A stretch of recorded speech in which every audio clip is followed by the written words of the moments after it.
Hi అండి, welcome back to my channel. ఇదిగోండి, ఇది మంగళవారం తీసిన వీడియో అండి.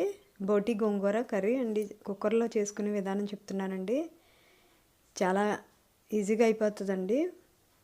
ముందు బోటీని శుభ్రంగా కడిగి పెట్టుకోవాలండి. పెట్టుకున్న తర్వాత కొద్దిగా వేడి నీళ్ళలో వేసి ఒక పొంగు రానిచ్చాక ఆ వాటర్ అంతా శుభ్రంగా పారబోసేసి మంచిగా కడిగి తీసుకోవాలండి బోటీని ముందు.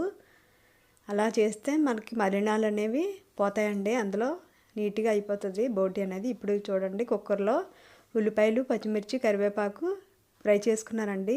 బాగా మగ్గిన తర్వాత అల్లం వెల్లుల్లి పేస్ట్ కూడా 1 టేబుల్ స్పూన్ వేసుకొని వేపుకున్నానండి. వేగిన తర్వాత బోటి వేసేసుకున్నాను. ఇలా డైరెక్ట్గా కుక్కర్లో చేసుకుంటే బాగుంటుందండి. అలాగే ఇగోండి, గోంగూర 1 కట్ట గోంగూర అండి. అది కొద్దిగా 2 పచ్చిమిర్చి వేసి ఉడికించుకొని ఇలా రోట్లో వేసుకొని ఉప్పు కూడా వేసుకొని దంచి పెట్టుకుంటున్నానండి. నేను ముందు పక్కన మిక్సీలో వేసి కంట ఇలా రోట్లో దంచుకొని పెట్టుకుంటే బాగుంటుందండి టేస్ట్. 2 పచ్చిమిర్చి వేసుకోవాలండి ఉడికించేటప్పుడు. కుక్కర్లో ఈ విధంగా చేసుకోండి, చాలా బాగుంటుందండి. ఇదిగోండి, ఈ విధంగా బోటి వేగాలండి. అల్లం వెల్లుల్లి పేస్ట్ అంతా మంచిగా వేగిన తర్వాత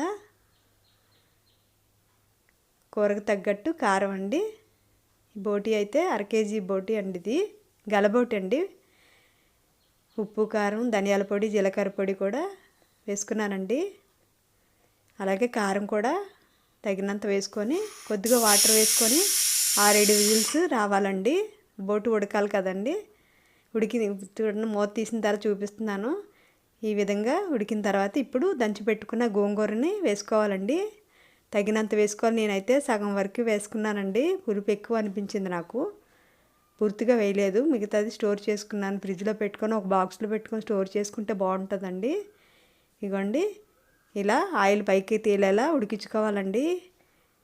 చాలా అంటే చాలా బాగుంటుందండి అన్నంలోకి అయితే. ఇది ఇలా కుక్కర్లో చేయని వాళ్ళు ఎవరైనా ఉంటే చేసి చూడండి.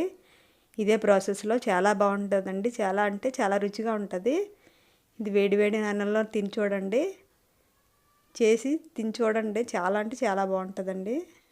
లైక్ చేయండి. నా వీడియోస్ నచ్చితే షేర్ చేయండి. సబ్స్క్రైబ్ చేసుకోండి నా ఛానల్ని. బాయ్ అండి.